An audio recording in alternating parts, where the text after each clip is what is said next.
Here is the latest from K2 Radio. The Casper Police Department is actively still conducting the investigation in the Whispering Springs Road and Gila Bend area of Casper after an isolated shooting incident occurred in the early hours of this morning.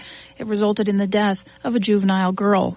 Police say that at this time there's no known threat to the community. The involved parties are in custody and witnesses are being interviewed by detectives. Anyone with information related to the incident is encouraged to contact the Casper PD at their non-emergent line.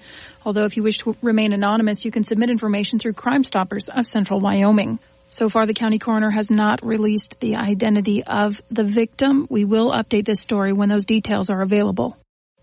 A Casper man has been sentenced to 10.5 to 12 years for sexually abusing a 15-year-old girl. Daniel Uptain was charged with 3 counts of sexual abuse of a minor in the second degree, 2 counts of abuse of a minor in the third degree, and 1 count of solicitation back in August last year.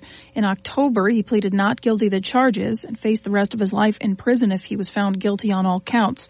However, in January, he accepted a deal and he changed his plea to guilty. Prosecutors in exchange dismissed all but 2 of his charges, sexual abuse of a minor in the second degree and exploitation. Judge Daniel Forgey sentenced Upton in the Natrona County District Court this morning to 10.5 to 12 years for the sexual abuse of a minor. The second charge will run concurrently with the first and with a cold plea provision. Forgey did not find that probation would be appropriate, largely because Upton has been convicted of 11 or 12. The court couldn't quite provide an exact number of felonies. Court records state the investigation began in July after the victim attempted suicide in a treatment center. In an interview with a forensic investigator, she said that she began a sexual relationship with Upton when she was just 15 years old. In an interview with Upton, he told investigators that when he first met the victim, he believed she was in her 20s, but after interacting with her more, he had suspected that she was in her late teens. Yesterday, President Joe Biden signed into law a ban on Russian-enriched uranium, a bill that was introduced by Senator John Barrasso last March. The Senate Committee on Energy and Natural Resources adopted the bill by vote as an amendment to the Nuclear Fuel Security Act. Representative Kathy McMorris Rodgers introduced companion legislation, which passed the U.S. House of Representatives by voice vote on December 11th last year. The Senate passed H.R. 1042 by unanimous consent on April 30th. Currently, Russia is the world's top supplier of enriched uranium, and about 24% of the enriched uranium used by U.S. nuclear power plants come from Russia. The ban on imported uranium is going to begin in about 90 days. Barrasso said that we have officially ended Russia's chokehold on America's uranium supply. He believes banning the imports will jumpstart America's nuclear fuel industry, further defund Russia's war machine, and help revive American uranium production for decades to come.